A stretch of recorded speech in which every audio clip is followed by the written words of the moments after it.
Tapi Ustadz, apakah orang yang hidup di bulan Ramadan otomatis dapat ampunan? Nehi. Tenakatte. Siapa? Mereka yang hanya melakukan ibadah-ibadah khusus. Kalau mau mendapat ampunan dari Allah.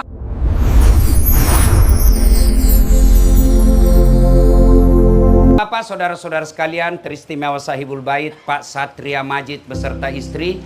Yang mana kain istrinya ini? Oh, kenal-kenalkan tongki itu. Terus saya kalau ada tamuku datang di rumah, istriku dulu ku kenal ini Mama Nece ini. Datang nak kasih kenal-kenal dia. Apa maksudnya ini Pak Satria? Jelas dulu. Serangan pertama. Dari Bapak Ibu saudara-saudara sekalian, ayat yang saya bacakan tadi sudah dihafal sejak kecil. Wahai orang-orang yang beriman. Allah tidak mengatakan ya ayyuhan nas, wahai manusia. Yang Allah panggil hanya orang beriman.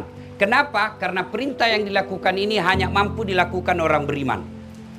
Bapak Ibu, siapa yang tahu kalau Bapak masuk kamar, makan pisang goreng, atau minum teh botol? Nah, siapa yang tahu? Nggak ada yang lihat. Baru keluar lagi ada cipuruku.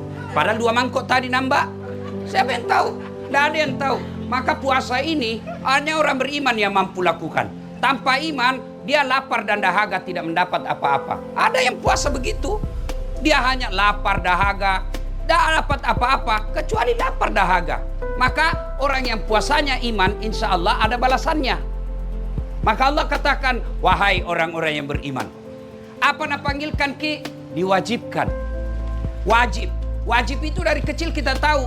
Lakukan pahala, tidak lakukan dosa. Nah, puasa berarti wajib. Ada boleh tidak puasa? Ada. Tidak dosa. Siapa? 1, belum balik. Ini kata ngasing ini di depanku. Kalau ada merasa belum pernah mimpi basah, boleh Bapak tidak puasa. Bapak belum balik. Kalau ada ibu-ibu di sini merasa belum pernah haid, boleh tidak puasa, belum pakai balik. Iya toh? Nah, yang kedua, boleh tidak puasa. Siapa? Hilang ingatan, gila. Tidak mungkin datang di undangan ini kalau gila ki. Yang ketiga, boleh tidak puasa, musafir. Saya pergi ceramah ke Jakarta, boleh saya tidak puasa, tapi saya puasa. Kenapa? Apa susahnya? Naik pesawat aja. Beda dulu musafir jalan kaki berjam-jam berhari-hari. Kalau sekarang betul musafir ke Jakarta, tapi puasa kok. Kenapa? Karingan ji, 2 jam, enak-enak ji. Musafir itu syaratnya 83 km. Kalau Bapak pergi Maros belum musafir, pergi mana? Pergi Baru, lebih 83. Tapi puasalah karena Bapak tidak susah dalam perjalanan. Pun kalau mau Allah kasih keringanan, tapi ganti setelah kau puasa. Ya. Nah, apa itu puasa? Ayo, mari kita lihat. Apa itu puasa? Puasa menurut fikih adalah menahan lapar, makan, minum, serta berhubungan badan. Kapan? Dari subuh sampai maghrib. Jadi kalau Bapak Ibu makan tapi lupa, sah. Hari pertama terbiasa pergi warkopna dengan nanas. Toh? Cambo Indomie rebus 2 telur. Begitu habis, Ustaz, puasa. Malik. Hilap kak. Boleh selama Bapak tidak tahu. Lupa. Siang makan lagi coto. Ustaz, puasa kok. Malik. 3 mangkok. Halal. Kenapa? Bapak tidak ingat. Termasuk berhubungan badan. Kalau Bapak merasa tidak sengaja, sah puasanya. Tapi tidak mungkin Tommy orang berhubungan badan mesti tidak sengaja. Mana Parman, masa buka baju tidak sengaja? Tidak mungkin Tommy buka baju tidak sengaja. Balik-balik mangko itu. Iya toh? Tapi kalau dianggap lupa, hilap, tidak ingat, tidak ada hukum baginya, tetap sah. Nah, cuma Bapak Ibu, kalau puasa hanya menahan makan, minum, dan tidak berhubungan badan, kalau itu saja definisi puasata, maka tidak ada bedanya kita sama binatang. Ada enggak binatang yang puasa? Ada binatang puasa? Enggak makan, enggak minum, enggak berhubungan badan. Ada? Ada. Apa? 1, ular. Ular itu puasa. Kapan? Ketika dia ganti kulit. Enggak makan itu, enggak minum, enggak berhubungan badan. Cuma anehnya, sialnya, celakanya, ular setelah puasa kembali lagi menjadi ular. Jadi kalau ada orang sebelum puasa tukang tipu, sebelum puasa pakai kepala talang, masuk Ramadan pakai gamis terus, pakai peci, pakai songko, alim. Sudah Ramadan, nipu bisa deh puasa ular. Ular kate, ular sanca. Hah? Cewek, kalau ada cowok suka kok, waktu na Ramadan alim, keluar di Ramadan, nah ajak kau lagi pingin nonton berdua-duaan, ular berbisa. Jangan kau percaya. Duduk Pak Ketua. Kita lanjutkan atau kita dulu lagi ceramah? Lanjut pada sudah dapat SK, lanjutkan. Jadi itu yang pertama, kalau Bapak puasa tapi tidak ada perubahan setelah Ramadan, itulah yang Nabi katakan tidak nunggap apa-apa kecuali lapar dan dahaga. Binatang kedua yang puasa apa? Ulat. Beda R dan T. Ulat itu puasa, kasih itu ulat daun, kasih itu daun, nah makan semua itu. Serakah, mabu aja, balala. Hah? Serakah, itu ulat serakah Bu. Kasih dan makan semua itu daun-daun, tidak ada dia sisa. Tapi setelah dia puasa, dia jadi kepompong. Tidak makan, tidak minum, tidak kawin. Tapi setelah itu dia jadi apa? Kembali jadi ulat? Tidak, dia jadi apa? Dia jadi apa? Jadi kupu-kupu. Setelah jadi kupu-kupu, ada perubahan yang tadinya semua daun dia makan, setelah jadi kupu-kupu, tidak. Apa dia makan? Dia pilih yang manis. Apa dia makan? Sari pati bunga. Dia makan sari patinya itu bunga, tapi dia tidak hancurkan itu bunga. Silakan kau jadi penambang, tapi jangan kau rusak lingkungan. Iya. Silakan kau jadi wali kota, tapi jangan kau salah gunakan jabatanmu. Silakan jadi anggota DPR, tapi jangan kau jadi tukang tipu. Itu maknanya itu. Dia ada perubahan. Bahasa modernnya transformasi. Ada perubahan. Yang tadinya ulat, dia kepompong lalu jadi kupu-kupu. Ada kan lagunya itu. Persahabatan bagai kepompong merubah ulat menjadi kupu-kupu. Hebatnya itu kupu-kupu Pak. Dia sedot saripati madu. Dia tidak seperti lalat. Apa dia makan itu lalat? Najis, bangkai, kotoran. Tapi kupu-kupu, apa dia hisap? Saripati madu, bunga. Setelah itu dia pindah ke bunga yang lain. Apa dia rusak yang dia tinggalkan? Tidak. Justru karena pindah, maka dia melakukan serbuk, penyerbukan. Itu maknanya orang yang berhasil puasa, dia menjadi rahmatan lil alamin. Itulah makna dari hadis Nabi, khairun nas anfa'uhum linnas. Sebaik-baik manusia di antara kalian yang paling banyak manfaatnya buat orang lain. Ada orang Pak, kita lihat hitam jidatnya gara-gara sholat 5 waktu. Senin Kamis bagus, 4 kali hatam Ramadan, tapi dalam komplek tidak ada yang senang. Kenapa? Semua orang benci dia karena kesombongannya. Semua orang benci dia karena apa? Karena dalam bertetangga, dia suka ganggu tetangganya. Pagarnya dia rugikan tetangganya, gotnya dia rugikan tetangganya, parkir mobilnya dia jengkelkan tetangganya, sampahnya mengganggu tetangganya. Orang seperti ini meskipun hitam jidatmu rajin puasa, kamu bukan orang mulia di hadapan Allah. Ada orang sederhana puasanya Pak, sederhana gajinya, tapi satu kompleks semua orang senang. Itulah orang yang namanya bertransformasi menjadi lebih baik. Mari menjadi lebih baik sesuai dengan kadar dan kemampuan kita. Saya berusaha menjadi lebih baik dengan cara apa? Saya ceramah. Bagaimana ilmu saya jadikan kebaikan buat orang lain. Sehingga saya dakwah. Kalau kau tidak bisa beriman, paling tidak saya kasih ketawa kau.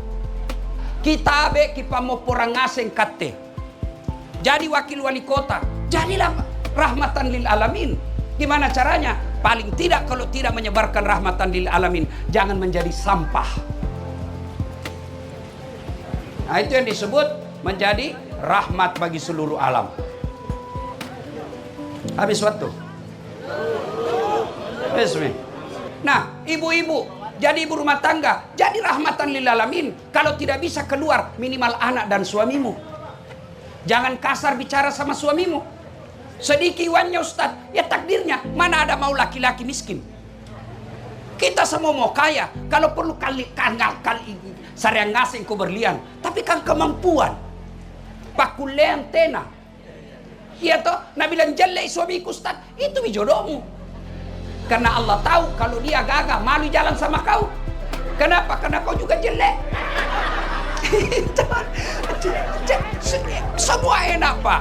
Kalau kita tidak bisa menjadi rahmatan lil alamin buat orang lain, minimal ibu dalam rumah tangga.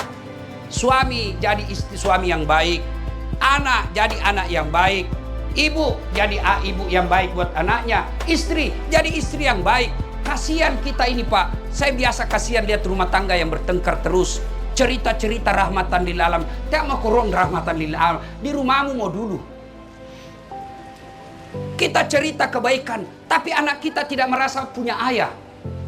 Kita cerita tentang kebaikan, tapi istri kita merasa tidak punya suami. Itu transformasi namanya, menjadi yang lebih baik. Orang yang puasanya Ramadan baik, insya Allah menjadi rahmatan lil alamin, minimal dalam rumah tangga. Nah, sudah puasa. Nah sekarang, kalau puasa sekedar menahan makan minum, itu puasa orang awam. Tapi puasa orang yang sudah bertahun-tahun puasa, bukan lagi siam, saum, tapi yang dia lakukan apa? Bukan lagi siam yang dilakukan, kutiba alaikum siam, tapi apa? Saum. Apa itu saum? Bukan cuma makan, minum, dan ruang badan, tapi semua hal negatif dia mampu tahan dirinya. Itu orang yang hebat puasanya. Allah katakan apa hadiahnya? La'allakum tattaqun, agar kamu menjadi orang yang bertakwa. Allah tidak mengatakan kau puasa dah saat pasti kau takwa, tidak. La'allakum tattaqun, agar kamu, agar itu dua proyeksinya, agar itu dua hasilnya. Ada yang berhasil, ada yang tidak. Yang berhasil Allah kasih hadiah. Apa hadiahnya? Menjadi orang takwa. Apa itu takwa? Apa itu takwa? Nah, masih ingat dulu waktu tak kuliah toh? Setiap ada mata kuliah ada yang disebut definisi terminologi, definisi etimologi. Ya kan? Definisi etimologi menurut pengertian, menurut kata, akar kata. Takwa itu menurut akar kata yang kita sebut dengan etimologi. Kata takwa, takut. Takut kepada sesama makhluk beda dengan takut kepada Allah. Kalau takut kepada sesama makhluk kita jauhi. Bapak takut sama ular, menjauh. Tapi kalau takut kepada Allah kita dekati. Caranya apa? Allah hadirkan Ramadan. Kalau kau nyatakan dasar, kau nyatakan kau takut sama saya, baru kalau kau merasa takut kepada Allah, caranya apa? Manfaatkan Ramadan. Puasa kau. Taraweh. Bapak Ibu jangan anggap remeh ini taraweh. Puasa kita bisa puasa setelah Ramadan, Senin Kamis. Tapi taraweh hanya ada di Ramadan. Bapak mau taraweh bulan Syawal? Gila Bapak. Bukan Pak Syawal. Iya toh? Bapak mau puasa di bulan lain? Tidak mungkin. Bisa. Puasa namanya puasa Senin Kamis atau puasa Nabi Daud. Tapi taraweh hanya ada di Ramadan. Tidak bisa di masjid, di rumah taraweh sama keluarga. Tidak bisa juga dengan keluarga. Taraweh sendiri. Pendek bacaku Ustaz. Itu tomo pendek. Maka itu disebut Allah sampaikan, betul-betul kau takut sama saya karena Ramadan kau dekati saya. Jangan memperbanyak amal. Nah, sudah itu Bapak Ibu sekalian, kalau kita berhasil menjadi orang yang takwa, apa hadiah dari Allah? Man yattaqillaha, kata Allah. Siapa yang bertakwa kepadaku, yaj'allahu mahraja, saya angkat derajatmu. Saudaraku, kalau Allah yang angkat derajat Pak, satu dunia mau jatuhkan tidak mungkin. Jadi jangan kita lalu menjilat sama pejabat. Jangan ada tong itu orang kalau ada mi pejabat kan ada mi harga diri nana S2 kok itu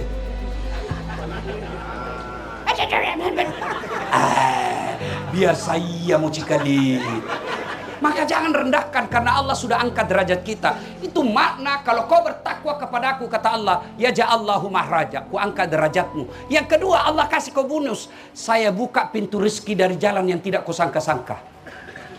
Di sana punya rumah mewah begitu. Tidak ada, Allah kasih rezeki dan tidak disangka-sangka. Bisanya punya, Allah kasih. Kalau Allah yang mau, kecil ini bos. Nasa ngogi, nagati ni puangi. Kun fayakun. Jadi. Maka Ramadan merugi kalian, Bapak Ibu, kalau tidak mendekatkan diri kepada Allah.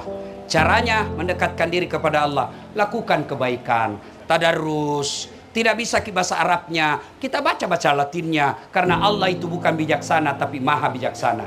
Yang berikutnya, Ramadan. Ini tadi kita bahas soal puasa. Berikutnya, Ramadan. Kalau bahasa Indonesianya itu Ramadan, Pak, membakar. Apa nak bakar? Bukan dompet. Apa nak bakar? Bukan rumah. Apa nak bakar? Dosa.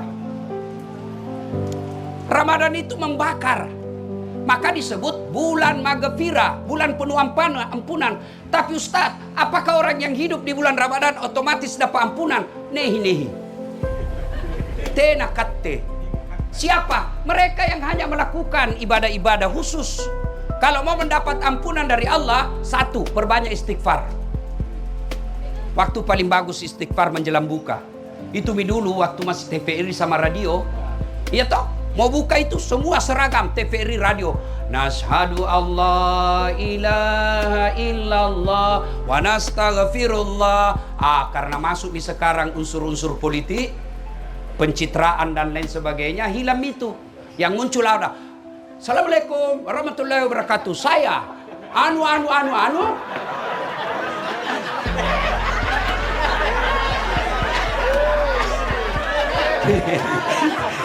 Kalau Tonji bilang tadi gaspol toh, hilang gas. Bikin Thomas, saya iklan palali. Saya bilang, saya bukan siapa-siapanya Yusuf Kalla mengucapkan selamat berbuka puasa. Apalagi itu yang makasih kotor-kotor baleho di jalan. Nah bilang supaya dikenal. Saya rasanya tidak ada baleho kuku pasang, terkenal aja. Itu tergantung kreativitas. Ya, maka Bapak Ibu saudara-saudara sekalian, Ramadan perbanyak bertobat, istighfar. Nashhadu Allah ilaha illallah wa nastaghfirullah nas'alka ridhaka wal jannah wa na'udzubika min sakhatika wan nar. Cuma kalau istighfar jangan dapat makanan. Kenapa kamu lupa istighfar dalam hati tak mana dulu kucambo ini. Kepala anak itu ke dada ini. Ya, lain kalau di sini karena repot kalau baru mau ambil nanti toh ini efisiensi. Ya, yang kedua, perbanyak salat taubat. Kapan Ustadz? Selesai buka, ini Ramadan Pak bulan cas. Selesai buka jangan makin dulu keliaran. Datang makin dulu ke masjid lebih awal, menunggu Isya, salat taubat makin 2 rakaat. 6 rakaat paling baik, 2 rakaat boleh.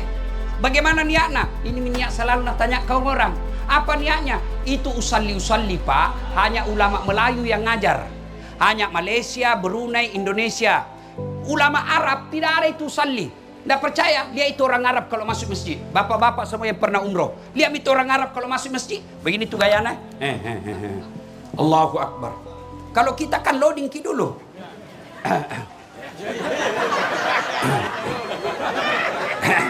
Mengapa lagi? Allah.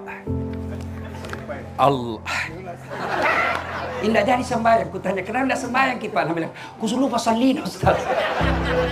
Begitu Bapak, ini ada media. Baik itu Nabi bilang Ustaz, mau kan nanti sholat taubat? Itu niat. Mau diucapkan bagus. Sholli sunatal taubat rakataini lillahi ta'ala. Versi Arab. Versi Indonesia, saya niat sholat taubat 2 rakaat sunnah hukumnya bagi saya lillahi ta'ala. Allahu Akbar. Itu pun tidak dihafal. Ambil ke jalan pintas, berdiri tegak menghadap kiblat, bila maki saja Tuhan sembahyang taubat nah Allahu Akbar. Sudah selesai. Ayo sholat taubat. Yang kedua, cara bertobat, banyaklah berbuat baik dengan wa amilus shalihat. Bapak kalau mampu sedekahlah. Allah itu tidak lihat 100 piring. Allah tidak lihat 5.000 piring. Tidak, mana 1 piring bisa jadi lebih mulia 1 piring tukang bersih-bersih daripada 500 kepala dinas. 1 piring uangnya toa, 500 piring uang APBD. Bisa jadi lebih mulia. Allah tidak lihat berapa banyaknya, bos. Tapi Allah nilai niatmu mau bersedekah. Itu kalau niat sedekah, saya sedekah menutupi dosaku yang lalu ya Allah. Itu Allah nilai. Maka masuk Ramadan sedekahlah. Ini ibu-ibu kirim ke masjid, papa buka. Ya, saya selalu anjurkan ini berulang-ulang. Bagi kalian yang kaya, emasmu simpangi, jual. Yang palsu mau pakai. Kalau misalnya Ibu Alia, wakil wali kota pakai palsu, tidak ada orang percaya bilang palsu. Pasti orang bilang asli. Masa istri Pak Wali palsu? Asli itu. Beda kita yang miskin. Mana asli? Nah bilang juga palsu gitu. Lebih baik kita pakai yang palsu, tidak percaya juga orang.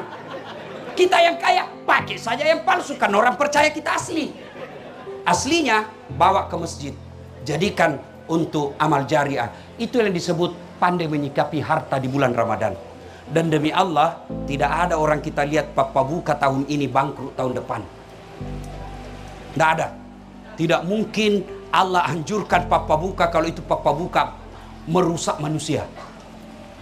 Dan hebatnya ini Pak Satria, papa buka begini berapa yang hadir? Anggaplah 500 orang. Bapak dapat pahala 500 orang. Ada pahalana Ketua DPR, ada pahalana Pak Ilham, ada pahalana Pak Rum, ada pahalana Ustadz Das'ad. Kita kumpul semua tanpa mengurangi pahala tamu. Maka bapak-bapak cuma beda kualitasnya kalau Ustadz dikasih buka dengan Pak Kepala Talang. Kalau Ustadz barakah kita wah, maka undang nggak besok lagi Pak buka. Ya, bersedekah. Yang berikutnya Bapak Ibu sekalian, setelah itu kita lakukan kebaikan kepada orang lain. Kebaikan-kebaikan itu bermula dari tutur kata yang baik. Ibu bapak saudara-saudara sekalian, inilah tausiah kita. Pada akhirnya Allah hadirkan Ramadan untuk mencuci dosa dan kesalahan. Apakah karena dosa kita bertobat? Tidak. Karena kalau dosa kita bertobat, maka sesungguhnya Nabi tidak perlu bertobat. Karena Nabi tidak punya dosa. Buktinya Rasul sekali duduk 100 kali istighfar. Lalu kenapa kita bertobat? Karena kita yakin betapa banyak nikmat yang Allah berikan dan itu kita tidak mampu membayar dengan ibadah yang kita lakukan. Suatu kali Nabi kumpul para sahabat. Nabi lalu bertanya, "Atadruna manil muflis?" Saudara-saudara sekalian, tahu enggak siapa yang bangkrut di akhirat kelak? Tahu enggak siapa yang pailit nanti di akhirat? Macam-macam jawaban sahabat. Ada yang mengatakan yang tidak sholat ya Rasul. Nabi jelaskan, dia sholat, bahkan sholat sunnahnya baik. Yang tidak puasa Ramadan ya Rasul, dia puasa Ramadan, Senin Kamisnya lancar. Kalau begitu yang tidak bayar zakat ya Rasul, dia bayar zakat, zakat harta, zakat fitrah dia keluarkan. Lalu sahabat berkata, yang tidak haji ya Rasul, Nabi jelaskan, dia haji bahkan sudah umroh berkali-kali. Seluruh sahabat heran. Lalu Nabi berkata lagi, siapa yang tahu yang bangkrut di akhirat kelak? Akhirnya tidak ada yang tahu. Nabi lalu menjelaskan, yang bangkrut nanti di akhirat, jarusu wa khati'ur rahim, tetangga yang jahat sama tetangganya dan yang memutuskan persaudaraan. Sahabat heran. Lalu sahabat bertanya, kok bisa bangkrut ya Rasul? Dia kan sholat, dia puasa, dia bayar zakat, dia haji, kok bisa bangkrut ya Rasul? Nabi menjelaskan, betul, hubungannya kepada Allah baik, ibadahnya kepada Allah baik, tapi sayang 1000 sayang, hubungannya kepada sesama manusia hancur. Sebelah kanan rumahnya dia bertengkar, depan rumahnya dia musuhi, sebelah kirinya dia berkelahi, sebelah belakang rumahnya pun dia musuhi, seluruh orang di sampingnya hampir dia musuhi semua. Akhirnya di akhirat kelak, ketika di store salatnya, ya Allah ini salatku, datang tetangganya, tunggu dulu Tuhan, saya pernah tetangga di Medan, dia fitnah saya, katanya anakku yang lurus rambutnya bukan anaknya suamiku, karena suamiku keritin rambutnya. Dia tidak tahu anaknya lurus rambutnya karena sudah direbonding. Gara-gara fitnahnya ya Allah, saya malu satu kampung, saya minta keadilan hari ini ya Allah. Allah kemudian berfirman, kalau begitu kau ambil dia punya sholat 20 tahun. Nah, dia setor lagi zakatnya, ya Allah ini zakatku. Pernah lagi dia datang, ya Allah saya pernah berkantor sama-sama di kantor wali kota Medan, Dia fitnah saya, katanya mobilku hasil korupsi. Gara-gara fitnahnya saya tidak diangkat-angkat jadi pegawai negeri, saya hanya jadi pegawai honor. Tidak ada namaku di K1, tidak ada namaku di K2. Saya tanya, kalau tidak ada namamu di K1, tidak ada namamu K2, kau pulang rumahmu, cari di KK, pasti ada. Akhirnya saya tidak diangkat-angkat jadi pegawai. Saya minta keadilan, ya Allah. Allah berfirman, ya sudah, kalau begitu ambil zakatnya 20 tahun. Dia setor lagi puasanya. Ya Allah, ini puasaku. Datang lagi tetangganya, tunggu dulu Tuhan, saya pernah tetangga di Medan, dia serobot saya punya tanah 1 meter. Saya bertetangga, dia ambil tanahku 1 meter. Akhirnya setiap hujan banjir saya punya rumah. Saya mau lapor sama polisi, temannya polisi. Akhirnya apa? Saya kehilangan tanah 1 meter. Saya minta keadilan hari ini. Allah berfirman, ya sudah, kalau begitu ambil puasanya 20 tahun. 20 tahun. Habis puasanya 20 tahun. Datang lagi, habis sholatnya, habis puasanya, ambil zakatnya, dia setor pula hajinya. Ya Allah, ini hajiku. Datang lagi, ya Allah, saya pernah sama-sama caleg di Sumatera Utara. Dia fitnah saya, dia sebarkan fitnah, akhirnya saya tidak terpilih. Saya minta keadilan hari ini, ya Allah. Allah berfirman, ya sudah, ambil hajinya. Habis sholat, habis zakat, habis puasa, habis haji, masih ada yang datang. Ya Allah, saya juga pernah disakiti, saya minta keadilan hari ini, ya Allah. Ini yang tadi banyak amalnya lalu berkata, ya Allah, bagaimana lagi, sudah habis amalku. Lalu Allah berfirman, supaya adil, ambil dosa-dosanya orang yang pernah kau sakiti hatinya. Inilah yang disebut bangkrut. Habis amal kebaikannya, dosa-dosanya orang masuk kepada dirinya. Nah, agar kita tidak termasuk orang yang bangkrut, memutuskan persaudaraan, maka Polda Sumatera Utara mengajak kita hadir di tempat ini untuk apa? Agar kita bersatu dan tidak berpecah belah. Ibu bapak, saudara-saudara sekalian yang saya hormati, mari kita simak lebih jauh. Kenapa orang berpecah belah? Apa sebab orang bertengkar? Apa sebab orang bermusuhan? Satu, yang paling aktual sekarang, orang bermusuhan, orang berpecah belah gara-gara apa? Pemilu. Iya, ibu-ibu, jangan pecah belah gara-gara pemilu. Jangan bertengkar gara-gara pemilu. Pemilu adalah pesta. Ibu, kalau saya tanya, kalau ibu bercerita pesta, apa yang ada di otak ibu? Kalau kita ingat-ingat pesta, apa yang ada di benak kita? Pasti senang-senang, kita gembira-gembira. Pesta pengantin, pesta ulang tahun. Tidak ada orang datang pesta pengantin takut, kecuali yang ada selingkuhnya di sana, dibawa istrinya, takut itu. Ya, pesta demokrasi ini pesta 5 tahunan. Jangan ibu takut, jangan berpecah belah. Kenapa pemilu biasa pecah belah? Kenapa biasa pemilu bisa ribut? Satu penyebabnya pemilu bisa ribut, gara-gara apa? Politisinya sendiri. Caleg, ayo silakan paparkan visi misimu. Jangan kau sogok rakyat. Jangan bawakan sembako rakyat. Jangan bodoh-bodohi rakyat. Paparkan saja visi misimu. Ibu-ibu, bapak-bapak mau lihat caleg yang baik atau tidak? Lihat balehonya, apa bahasanya. Saya doktor di bidang ilmu komunikasi. Dari kalimat yang ada di baleho, saya bisa tahu ini beleng-beleng atau cerdas. Bisa ditahu dari mana bahasanya. Coba lihat, kadang-kala ada caleg nggak masuk akal bahasanya. Lahir dari rakyat, hidup untuk rakyat, mati untuk rakyat. Apa maksudmu, bos? Perjelas. Bikinlah program, misal kalau saya terpilih anggota DPR, garam di kota Medan gratis, jelas. Ya, maka caleg tolong jangan bodoh-bodohi rakyat. Rakyat juga jangan memeras caleg. Diajak sosialisasi langsung dia bilang, wane piro. Nih. Ibu sekarang ini majelis taklim pandai juga dia politik praktis. Ada caleg datang, Pak, majelis taklim saya 300 orang. Aman Pak, saya bisa kendalikan, tapi tolong belikan seragam. Ayo. Malah ada dia tulis, siap menerima serangan fajar. DPR RI 700.000, DPR Provinsi 500.000, DPR Kota 300.000, jumlah suara 9. Kehidupan kerasmu. Bapak Ibu, saudara-saudara sekalian, saya mau tanya ibu-ibu.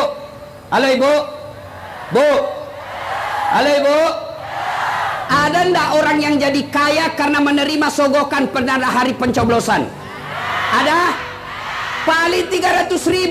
Ibu dikosogok 300.000 jadi kaya ndak? Bapak-bapak kalau tidak terima sogok 300.000 jadi miskin apa tidak? Tidak pengaruh. Tapi kalau menerima 300.000 demi Allah, tidak diterima amal ibadah Ramadannya, tidak diterima amal kebaikannya selama 40 hari 40 malam. Maka ibu-ibu mau bangun negara kita, bapak-bapak mau bangun Republik Indonesia, mau? Jangan terima money politik, jangan terima sogok, jangan terima sembako. Perbaiki negara kita ini dengan apa? Hilangkan money politik, hilangkan sogok-sogok. Ibu-ibu, bu, jangan cemas soal isi perut. Allah yang ngatur. Bu, pernah lihat cicak? Pernah lihat cicak? Apa dia makan cicak? Masuk akal enggak? Satu terbang, satu di dinding. Di mana ketemunya? Enggak ada terminalnya. Satu terbang, satu di dinding. Tapi Allah yang ngatur rezekinya cicak. Masih ingat lagu kita waktu kecil? Cicak-cicak di dinding, diam-diam merayap, datang seekor nyamuk. Nyamuk yang datang. Lagu tidak mengatakan cicak lompat ke nyamuk. Udah setengah mati. Itu lagu dulu waktu kita kecil. Dulu lagu-lagu kita waktu kecil bagus-bagus, mendidik. Ya, lagu kita waktu kecil kalaupun dandut apa? Mengapa mengapa minuman itu haram? Karena merusak kepikiran. Mengapa berzina juga haram? Karena itu cara binatang. Mengapa semua yang enak-enak itu diharamkan? Mengapa semua yang asik-asik juga diharamkan? Jawabannya apa?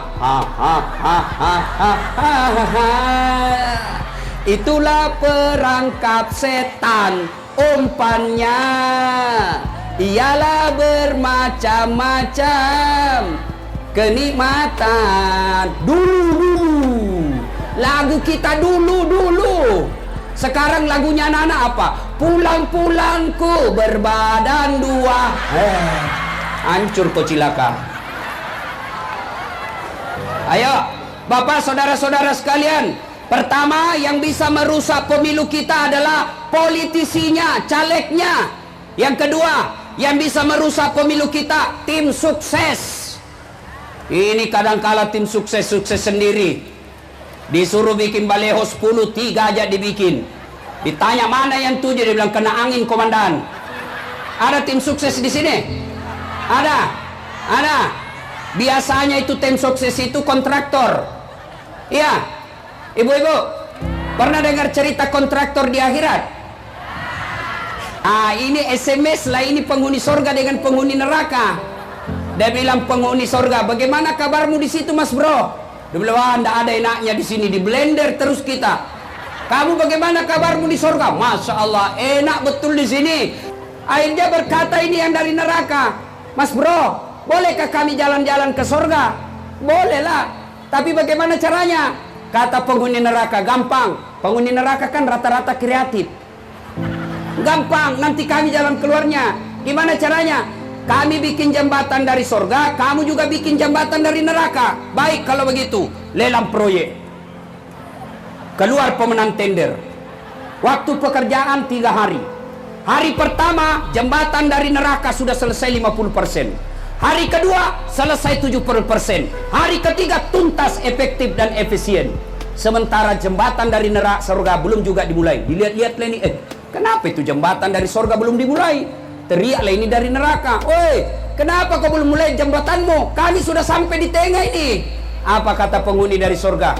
Bagaimana mau dimulai? Kontraktor, pemborong, panitia, ada semua di situ.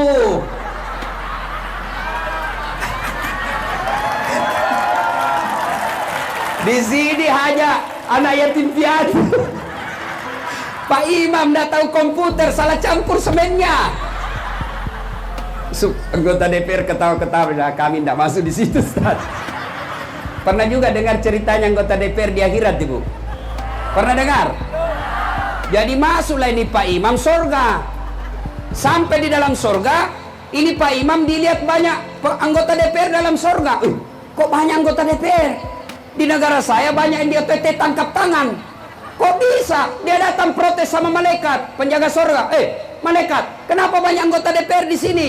Di negara saya kok banyak ditangkap? Kata penjaga surga, "Nggak usah kau ribut." Kenapa? Ini cuma reses, sebentar lagi dia pulang ke neraka.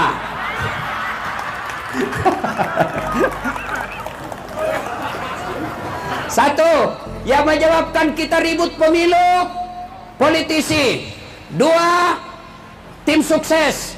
Wahai tim sukses 01, tim sukses 02, silakan sampaikan kehebatan calonmu, tidak usah kau urusi calon orang lain.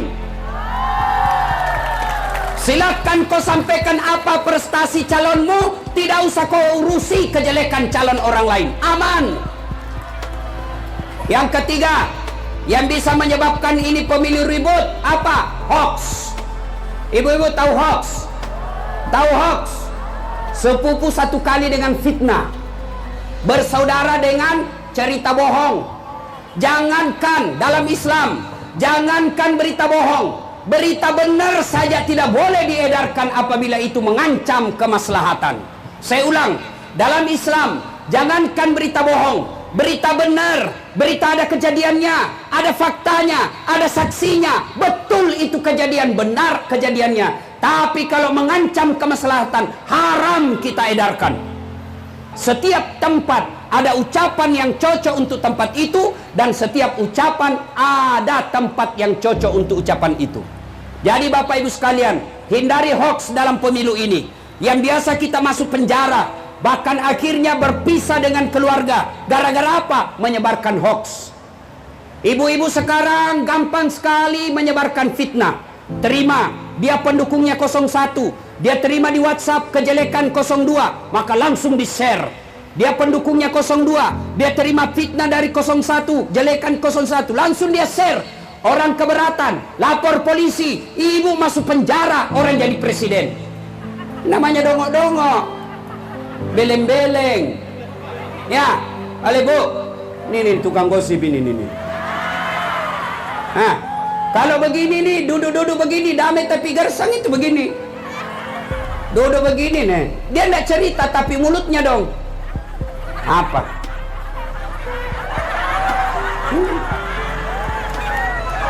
Saya tadi lewat, ada yang gosip saya dengar. Itu juga bajunya waktu di TV One. Pret. Nih. Ibu, yang tukang gosip itu suka ikut campur kan? Iya, biar bukan urusannya dia campuri juga. Orang yang suka ikut campur nanti takdirnya seperti toge. Tahu toge? Tahu toge, Bu? Coba lihat toge, di mana-mana dia ikut campur. Gado-gado, pecel, tahu isi, sop Banjar, tahu soto Betawi, selalu ikut campur. Maka karena dia selalu ikut campur, Allah takdirkan toge tidak ada yang lurus, semuanya bengkok. Makanya kalau ada di Medan pagi-pagi gosip teriaki, toge nih ya.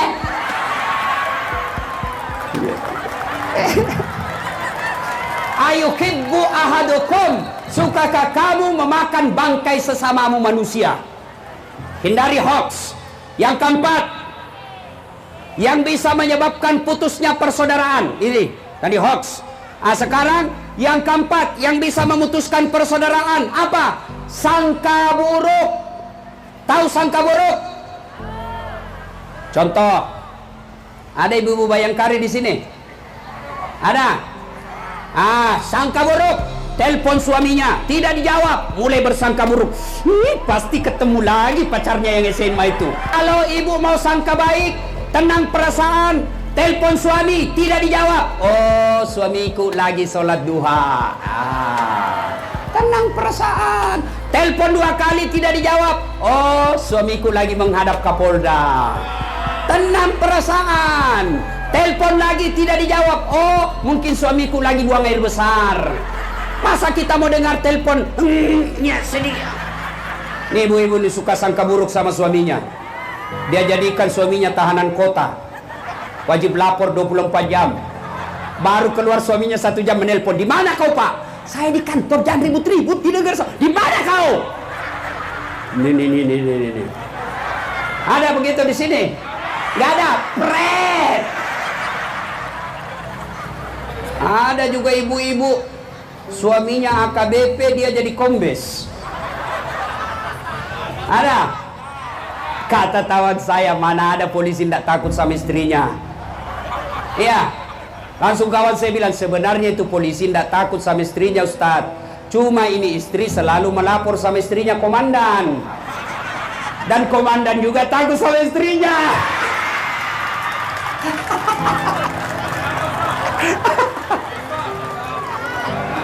Ada. Masya Allah. Ada bapak-bapak sini takut sama istrinya? Ada. Berhenti kau jadi laki-laki. Apa mau takut sama istri? Semua gaji kita diambil. Belum naik saja gaji dia sudah tahu. Bahkan dia belum terima sih, dia pikir bulan depan apa saya cicil ini. Mana caranya? Gaji semua 100% diambil. Kita belikan mobil, dibelikan rumah, dibelikan gencungnya pun kita beli. Sampai tawasnya pun kita yang belikan. Baru mau takut sama istri. Apa ini tuh? Orang bilang, Ustadz tidak takut sama istri. Ngapain saya mau takut sama istriku? Cuma istriku lebih berani dari saya.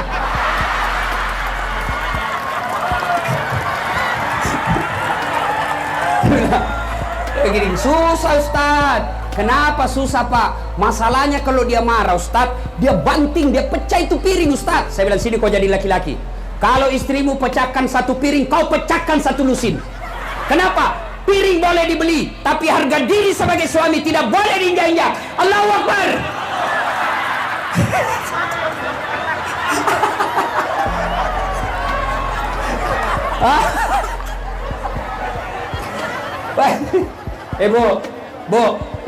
Bu, sayangi suami Bu. Tidak gampang itu jadi suami, apalagi kalau suaminya polisi, kasihan.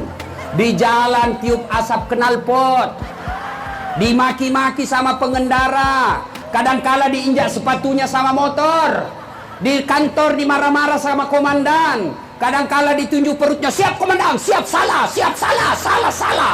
Coba sampai di rumah dimaki-maki lagi sama istrinya. Ngapain kau tidak lawan itu komandanmu? Apa mau dilawan? Nah dia komandan.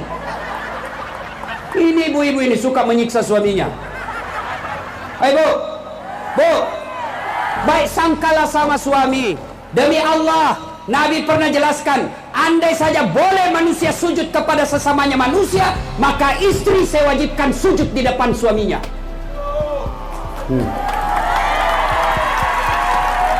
Kenapa begitu Ustaz? Karena ibu, kami laki-laki yang menanggung ibu dunia akhirat. Coba, kami laki-laki yang menanggung ibu dunia akhirat. Contoh, suaminya ulama, suaminya penghafal Quran, suaminya Senin Kamis puasa, suaminya pendakwah, tapi istrinya tidak pakai jilbab, istrinya tidak sholat, istrinya tidak puasa Ramadan. Demi Allah, kata Al-Quran, ku ampusakum wa ahlikum nara. Orang seperti ini suaminya ulama, istrinya tidak baik sifatnya, suaminya dulu masuk neraka, baru istrinya. Beda kami laki-laki, ibu-ibu. Misal suaminya tukang rampok, suaminya koruptor, suaminya pengedar narkoba, suaminya selingkuh kiri kanan, tapi istrinya sabar, istrinya baik agamanya. Ibu disuruh pilih 7 pintu sorga, kata Nabi, tadkhulul jannati bisalam. Silakan ibu pilih sorga mana yang kau mau masuki. Tuh. Maka baik sangkalah sama suami. Tiba-tiba masuk WhatsApp, saya lihat suamimu bonceng cewek, cantik betul. Baik sangka, suamiku kan polisi, melayani masyarakat dengan baik. Curi, ini baru cerita sudah marah. Memang ini. Bu, ada orang curhat sama saya di Kalimantan, pengusaha sukses batu bara, tiba-tiba bangkrut. Saya tanya, Pak, bagaimana penghormatan Bapak kepada istri selama ini? Wah, itulah dia Ustadz, saya lebih senang istrinya orang daripada istriku. Gimana ibu ndak pernah cantik di rumah? Suaminya pulang daster tinggi sebelah, ndak sikat gigi, kasih bedak yang dari beras, dikasih ketimun matanya, nonton film India, dibandingkan suaminya Sahrul Khan, dia kasih naiklah kakinya, makan kacang, pegang remote, datang suaminya menguap angkat ketek. Bagaimana suamimu ndak tekanan batin? Di kantor pelayanannya eksekutif, naik pesawat bisnis kelas, sampai di rumah pelayanan kelas ekonomi. Bagaimana suami mau betah? Bu, coba mulai sebentar malam, cantik-cantiklah. Mau pulang suami sambutlah dengan lagu Bila Kamu di Sisiku, hati rasa syahdu. Itu ibu-ibu dulu. Marah-marah suaminya dia tidak marah. Dia dengar suaminya, kadang-kala pun suaminya marah, berantakan rumahnya, istrinya nyanyi aja. Insaflah wahai manusia. Itu ibu-ibu dulu. Sekarang ibu-ibu apa lagunya? Yo ayo. Ya, kayak orang kesetrum.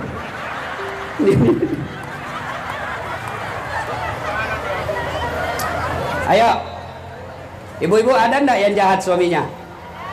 Ada juga. Dengar kata Nabi, bukan bagian dari umatku suami yang mengkhianati istrinya, selingkuh. Pak, bagaimana karir kita mau baik kalau istri yang setia di rumah mendoakan bapak kemudian hianati? Masih ingat waktu kita ijab kabul, saya terima nikahnya Ramadan binti Abdurrahman dengan mahar seperangkat alat sholat tunai karena Allah yang kita jagadaikan, Allah yang kita jadikan jaminan. Lalu ketika Allah kita jadikan jaminan, lalu kita sengsarakan anak gadisnya orang, Allah pasti marah. Kapolda saja kita jadikan jaminan, marah ketika namanya kita rusak. Saya saja polisi tidak pernah merusak nama baik saya, kau justru merusak nama aku, saya pecat kamu. Apalagi Allah. Maka bapak-bapak kalau istri marah, rumusnya diam. Nggak usah. Kalau ibu-ibu ngomel, diam, biar dijelaskan, nggak masuk di akalnya. Apalagi kalau perempuan sudah bilang pokok, sudah, lebih diam. Kalau perlu makan obat tidur. Ini perempuan dijelaskan satu, muncul pertanyaan dua, dijelaskan dua, muncul pertanyaan tiga, clear semuanya, dia ungkap lagi 10 tahun yang lalu. Maka lebih diam. Begitulah cara saya berterima kasih kepada istriku yang telah hamil, melahirkan dan menyusui anak saya. Masih ingat waktu hamil? Masih ingat? Enanda. Ibu-ibu hamil tidak ada enaknya, tidur pun setengah mati. Poso, sesak napas, satu aja gayanya, gaya pasrah. Jalan aja. Ibu-ibu sudah hamil, melahirkan. Masih ingat waktu melahirkan, Bu? Ada ndak ibu-ibu melahirkan senyum? Mentang-mentang istri Kapolda melahirkan senyum? Ndak ada. Keluar kona. Tidak. Tetap. Ya, Bu. Paling kita laki-laki setengah matinya ketika apa? Ngidam. Masih ingat waktu ngidam? Sampai ada ibu-ibu yang bapak yang minta, Ustadz, apa doanya supaya berhenti istri ngidam? Saya bilang, ngidam apa istrinya, Pak? Dia bilang, nanti dia bisa tidur dengan tenang kalau dia lihat saya di atas lemari. Sebenarnya kok dia bodoh-bodohi kau itu. Berhenti kau. Jadi kalau istrinya mau tidur jam 9, setengah 9 sudah naik lemari. Sudah berhenti kau. Tidak ada itu. Mana ada ngidam orang bule? Tidak ada. Mana ada orang ngidam orang Arab? Tidak ada. Kalau ada ngidam itu dalam Islam pasti ada hadisnya. Tidak ada itu ngidam. Hanya ada di Indonesia dan Malaysia. Istri saya waktu ngidam, dia bilang, tidak ada ngidam. Berhenti. Yang ketiga, bapak kalau marah sama istri, bayangkan bagaimana susahnya menyusui. Masih ingat waktu menyusui, Bu? Masih ingat? Susah kan? Apalagi waktu usianya 7 bulan. Tumbuh giginya, Ibu. Langsung dibayangkan dirinya. Masih ingat, Ibu? Ayo. Begitu digigit, apa ibu? Amit tempeleng. Hei, kau gigit saya? Tidak. Nak, lepas kau nak. Siang anaknya, malam bapaknya lagi. Ya, menderita. Makanya Pak, kalau ada bapak-bapak kurang ajar sama istrinya, kata Nabi, bukan bagian dari umatku suami yang kurang ajar sama istrinya. Ya, dah, berhentilah sangka buruk. Ya, bu-ibu. Apalagi?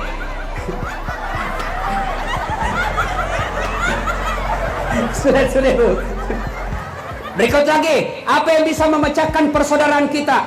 Setelah sangka buruk, apa lagi? Misal, sangka buruk, bapak polisi, tiba-tiba Kapolda mutasi, pindah, sangka baik, itulah yang terbaik. Saya dalam hidup saya selalu sangka buruk. Tamat SMA, saya daftar tentara. Saya ingin jadi akabri penerbang. Begitu tes fisik, tidak lulus. Kenapa? Ceper. Tidak cukup tinggiku. Saya protes kepada Allah waktu itu. Ya Allah, kenapa kau lahirkan saya dalam keadaan pendek? Kau tidak rugi jadi Tuhan kalau saya jadi tentara. Temanku lulus akabri polisi, sekarang dia disulbar pakai satu bunga, baret merah karena dia reserse. Saya lulus pakai baret putih. Alhamdulillah, dengan baret putih yang saya pakai, mulai baret merah sampai baret hitam, saya caramai kau semua. Apa? Ini namanya sangka baik. Jangan pernah sangka buruk. Wahai para caleg, tim sukses, kalian sudah sosialisasi, sudah melakukan visi misi, sudah menyebarkan baleho, sudah jual sawah, ternyata tidak terpilih. Percaya itu yang terbaik buat Anda. Saya 2013 ikut juga Pilwali Makassar, 10 pasang calon, saya juara 2. Orang bilang dikalah Ustaz, tidak dikalah, cuma yang menang lebih banyak suaranya dari saya. Namanya sangka baik. Sangka baik, jangan pernah sangka buruk. Tidak ada enaknya sangka buruk. Tiba-tiba kita dimutasi dari Kapolres, tiba-tiba menjadi non job. Sangka baik, dengan tidak menjadi Kapolres, waktu bapak lebih banyak untuk keluarga. Sangka baik. Ya. Berikutnya, yang menyebabkan putus persaudaraan, apalagi sombong. Apa itu sombong? Pakai barang mewah? Belum tentu. Apa sombong? Pakai barang-barang mahal? Belum tentu. Lalu apa itu sombong? Sombong itu ada dua. Satu, menganggap remeh orang lain. Dua, tidak mau menerima kebenaran. Sombong itu sifatnya dua. Satu, menganggap remeh orang lain. Dua, menolak kebenaran. Kenapa biasa orang sombong? Ada 4 penyebab datangnya sombong. 1, bertambahnya ilmu. 2, bertambahnya harta. 3, bertambahnya jabatan. 4, bertambahnya ibadah. Maka 4 ini potensial sangat membuat orang bisa jadi sombong. 1, bertambahnya ilmu. Siapa mereka yang bertambahnya ilmu bisa sombong? Termasuk diantaranya mereka yang banyak gelarnya. Mereka, bahkan ustadz pun ada yang sombong. Ada ustadz yang sombong, banyak. Mana ustadz yang sombong? Yang tidak mau menerima perbedaan pendapat. Perbedaan dalam Islam wajar, itu sunnatullah, tidak bisa dipungkiri. Saya kasih contoh. Ibu-ibu, kenapa enak makan? Kenapa enak makan? Karena gigi kita beda-beda. Ada gigi seri, fungsi memotong, cak. Ada gigi taring, fungsi merobek. Makanya kalau ibu makan daging, tidak ada orang makan daging begini. Nah, ada lagi fungsi geraham, apa? Menghancurkan. Bayangkan kalau kita semua sama, gigi kita semua gigi seri, bagaimana makannya? Repot kita makan daging. Ayo, makanya sunnatullah, perbedaan itu harus ada memang. Itu ketentuan dari Allah. Yang salah kalau kita menyalahkan pendapat orang. Contoh, melekatkan tangan setelah takbir, Allahu Akbar. Itu kan minimal 4 mazhab. 1, Allahu Akbar, antara perut dengan pusat. Yang kedua, Allahu Akbar di atas dada. Yang ketiga, Allahu Akbar di bawah pusat. Yang keempat, Allahu Akbar lurus. Mau begini silakan, yang penting jangan kau salahkan yang begini. Mau begini silakan, yang penting jangan kau salahkan begini. Semua benar. Kalau semua benar, mana yang salah Ustaz? Kalau kau pakai semuanya. Dia pakai 4-4, salah itu. Allahu Akbar. Salah bos. Ayo. Adakah ustadz yang sombong? Mereka yang tidak mau menerima perbedaan pendapat. Ceramahnya menghasut, ceramahnya menyakiti orang. Nah, itu ustadz sombong itu. Allah tidak menyenangi sifat sombong. Kenapa? Karena hanya Allah yang boleh sombong. Dari 99 nama Allah, satu di antaranya Al-Mutakabbir, yang maha sombong. Kenapa? Karena hanya Allah yang tidak terbatas. Kalau ilmu, jangan sombong gara-gara ilmu. Allah cabut ilmumu, kau bisa pikun. Pernah dengar cerita orang pikun? Profesor, doktor, banyak sekali gelarnya. Tapi begitu mau pensiun, mulai pikun. Diprotes sama istrinya, Pak, biasanya kalau mau pergi ngajar kau cium-cium jidatku. Ini sudah hampir 2 minggu kau tidak pernah lagi cium saya. Langsung suaminya berkata, berarti siapa yang saya cium selama ini? Ternyata pembantunya dia cium. Ayo, yang berikutnya lagi. Apalagi menyebabkan orang sombong? 2, pangkat jabatan.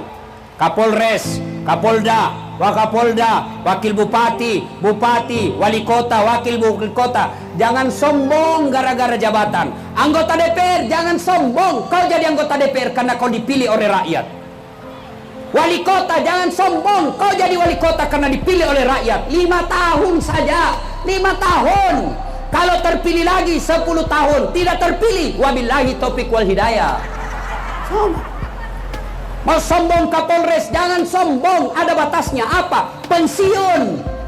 Biar kau sepupu dengan Kapolri, pensiun, keluar, tongkat komando kasih orang lain. Jangan sombong. Apalagi yang membuat orang sombong setelah jabatan? Apa? Harta. Jangan sombong gara-gara harta. Ingat Palu, Donggala. Pernah saya diundang ceramah orang Palu, kaya, mentereng dia punya rumah. Sekejap hancur rumahnya. Begitu saya ke sana lagi, hidup di bawah tenda. Jangan sombong. Kalau Allah marah, okelah kau punya harta, kau punya mobil, kau punya jabatan, Allah marah, kasih penyakit. Akhirnya apa? Banyak orang kaya, banyak duitnya, tidak ada bisa dia makan. Dilarang makan nasi. Tabungannya 7 miliar, tapi dilarang makan nasi. Apa enaknya? Dilarang makan nasi, dilarang makan garam, dilarang makan daging, dilarang makan yang asin-asin. Apa saja bisa dia makan? Ubi rebus. Duitnya 7 miliar, hanya bisa makan ubi rebus. Mobilnya 1 miliar, tapi baru 1 jam di atas mobil, stres. Hati-hati, kiri-kiri, mati kita, rep-rep, mati kita. Itu kok disiksa itu. Ayo, jangan sombong gara-gara harta. Dan yang keempat penyebab sombong adalah bertambahnya amal ibadah.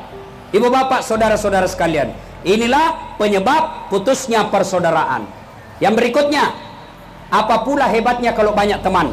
Ustaz, saya banyak teman, tidak ada musuh. Wa'tasimu bihablillahi jami'an wa la tafarraqu. Apa hebatnya ketika banyak teman? 1, banyak teman, murah rezeki.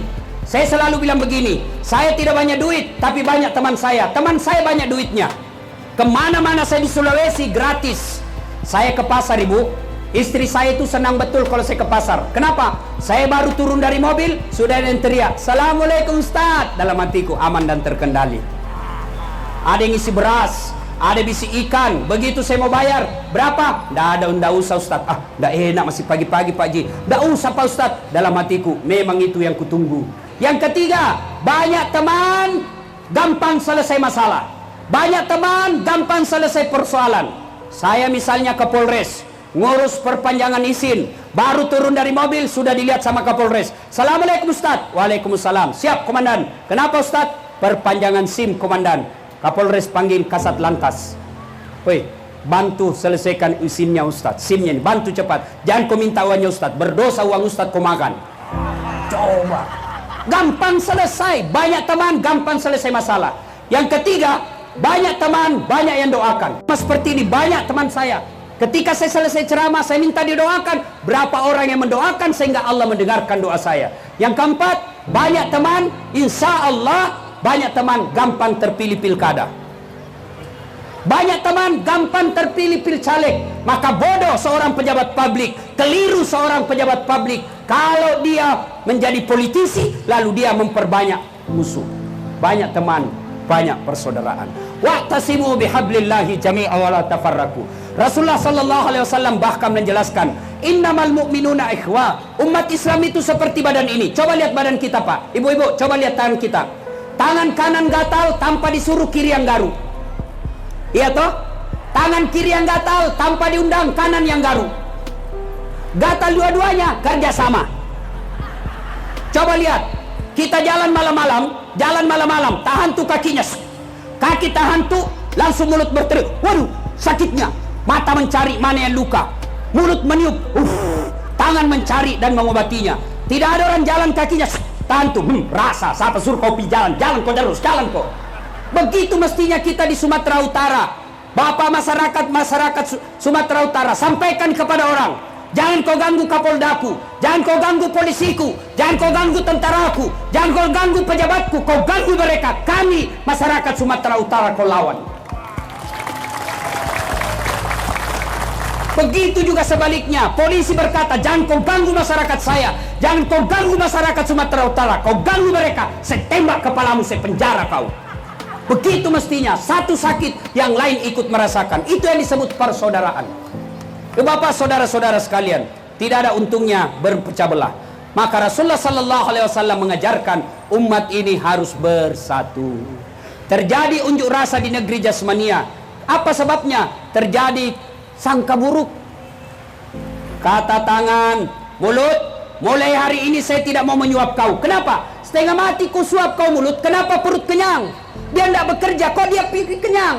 Kata kaki, betul, saya setengah mati melangkah, kenapa perut kenyang, dia tidak bekerja? Kata mata, betul semua sampean, saya setengah mati mencari mana yang enak, kenapa perut kenyang? Akhirnya apa? Rapat darurat. Rapat darurat memutuskan, mulai hari ini mogok makan. Akhirnya apa? Tidak mau mengunyah, tidak mau mencari. Hari pertama masih bertahan, hari kedua mulai gelisah, hari ketiga matanya pun tidak bisa dibuka. Akhirnya rapat darurat lagi. Mulai hari ini mogok makan berhenti. Kenapa? Memang perut kenyang, tapi dia tidak kenyang sendiri. Dia hanya kenyang sesaat, setelah itu dia bagi-bagi ke seluruh tubuh sehingga kita bisa bekerja. Maka kalau Provinsi Sumatera Utara ini mau berbahagia, mau damai, maka tidak boleh ada yang kenyang-kenyang sendiri. Ibu bapak, saudara-saudara sekalian, pada akhirnya Islam sangat melarang perpecahan. Di akhirat kelak, mereka yang rugi adalah mereka yang memecahkan persaudaraan. Pemilu, pesta demokrasi. Ibu-ibu, pemilu kapan? Berapa tahun sekali, Bu? Berapa kali? Sekali 5 tahun. Kalah tahun ini, maju lagi tahun depan. Tidak ada masalah. Ya, maka ibu-ibu mulai besok kampanyekan. Ayo, persaudaraan kita jaga. Jangan berpecah belah gara-gara pemilu. Kalau Sumatera Utara ribut, siapa yang rugi? Siapa yang rugi? Apa orang yang ada di Makassar rugi? Tidak. Siapa yang rugi? Orang di sini. Maka ketika ada orang yang mencoba mengganggu kesentraman kita, maka kita harus menjaga dan melawannya rame-rame. Tapi alhamdulillah saya dengar di Sumatera Utara ini tidak akan pernah terjadi keributan gara-gara sara. Alhamdulillah. Ya, ibu bapak, tidak ada untungnya berpecah belah. Percayalah itu. Maka Islam hadir. Agama semua mengajarkan. Tidak Nasrani, Buddha, Konghucu, Islam semua mengajarkan tidak boleh berpecah belah. Oleh karena itu Polda Sumatera Utara mengajak kita datang ke tempat ini. Tujuannya apa? Agar kita melewati pemilu ini dengan tenang. Ibu bapak, saudara-saudara sekalian, sebelum saya akhiri, banyak yang ingin kita sampaikan tapi waktu yang terbatas. Sebelum saya akhiri, saya mau tanya, ibu-ibu punya handphone? Punya handphone? Bapak-bapak punya handphone? Handphone itu kalau dipakai terus kenapa, ibu? Kenapa? Lowbat. Kalau lowbat diapain? Cas. Kalau tidak dicas kenapa? Kalau mati masih bisa dipakai? Tidak. Coba kalau handphone lowbat cas 1 jam full, berarti masih bagus handphonenya. Lowbat cas 1 jam masih lowbat, cas 5 jam masih lowbat, cas sampai pagi masih lowbat. Berarti HP-nya sudah rusak. Alhamdulillah, baru saja selesai saya cas bapak ibu, 1 jam 10 menit. Jangan ketawa, saya serius ini. Coba kalau selesai dengar ceramah ini, besok dia tidak lagi melanjutkan sifat-sifat hoax. Besok dia cari musuhnya, dia baik-baikan, dia bersaudara lagi, dia hilangkan perbedaan. Maka itulah yang Allah sanjung dalam Al-Quran. Bismillahirrahmanirrahim. Innamal mu'minuna alladzina isa sukirallah wajilat qulubuhum. Orang yang baik imannya, selesai dengar dakwah, mereka menjadi lebih baik. Ini semualah kita nanti. Tapi kalau sebaliknya, selesai dengar ceramah, apa dia bilang? Apa itu Ustaz?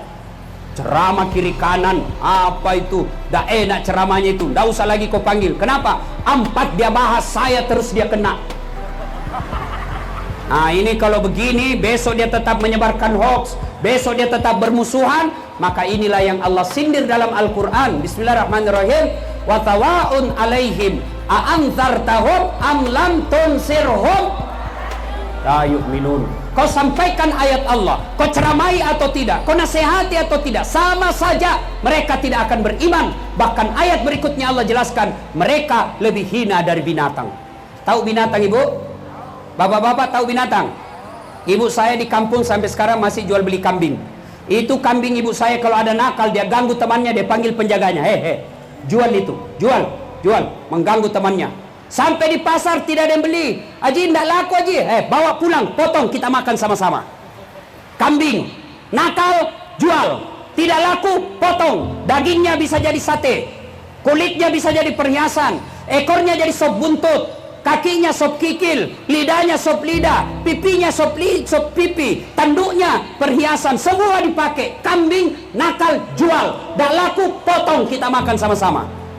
Tapi kalau ada masyarakat Sumatera Utara nakal, suka ganggu, nyebar hoax, pengangguran, busuk kalipaknya, busuk mulutnya, bau keteknya, mau diapa? Jual, siapa mau beli? Ayo, potong. Siapa mau makan? Inilah yang Allah sindir, mereka lebih hina dari binatang. Alhamdulillah, Kapolda Sumatera Utara tidak mau masyarakat Sumatera Utara menjadi hina, maka dikumpullah kita di tempat ini untuk sama-sama mendengarkan tausiah. Alhamdulillah, lebih dari 48 Polres mengundang saya se-Indonesia. Inilah acara saya yang paling ramai. Masya Allah. Takbir. Saya dengar kabar karena Kapoldanya memang suka bersilaturahmi dan mengumpulkan masyarakat. Percayalah, kalau Bapak, saya selalu bilang begini, kalau ada komandan, pejabat yang tidak bisa membuat jabatannya masuk surga, maka itu paling celaka. Coba kalau saya Kapolda, salat subuh di masjid, Assalamualaikum warahmatullah, Assalamualaikum warahmatullah, saya tanya, mana Kabid Humas ini? Tidak ada. Oh, besok pasti dicerita sama anggota, kau dicari sama Kapolda. Besok belum azan sudah ada di masjid. Coba, kenapa? Jabatan itu mesti ada kekuatan. Maka diajaklah orang untuk masuk ke dalam surga. Insya Allah. Bapak kalau selama menjabat selalu melakukan ini Pak, Bapak cuma bukan dapat bintang di dunia, tapi insya Allah bintang di akhirat. Tidak cukup dengan amin, tapi kita tidak lanjuti. Tapi ini pun biar Kapoldanya mau, kalau masyarakatnya tidak mau, tidak cocok juga. Maka ini bersambut gayun ini, luar biasa. Kenapa ceramah kita enak di sini? Karena kita bersatu. Saya hebat ceramah di sini karena ada yang dengar. Iya. Kenapa ibu-ibu tenang duduk, tenang di sini? Karena ada ibu dengar. Biar saya jago ceramah tapi tidak ada yang dengar. 2 jam saya di sini tata, tidak ada yang dengar. Lewat orang, sudah lama itu sakit Pak Ustaz. Itulah enaknya persaudaraan. Bapak, saudara-saudara sekalian, sebelum kita akhiri, mari kita doakan, kirimkan suratul Fatihah kepada Rasulullah Muhammad sallallahu alaihi wasallam. Khasiat dan keutamanya kita ikhlaskan untuk Polda Sumatera Utara dan seluruh jajarannya agar diberikan kekuatan lahir dan batin, kekuatan fisik dan spiritual untuk mengawal pemilu ini dengan sukses damai, sehingga kita mendapat pemimpin yang betul-betul hanya takut kepada Allah dan mencintai rakyatnya. Ila hadratin Nabi Mustafa Muhammad sallallahu alaihi wasallam. Al-Fatihah.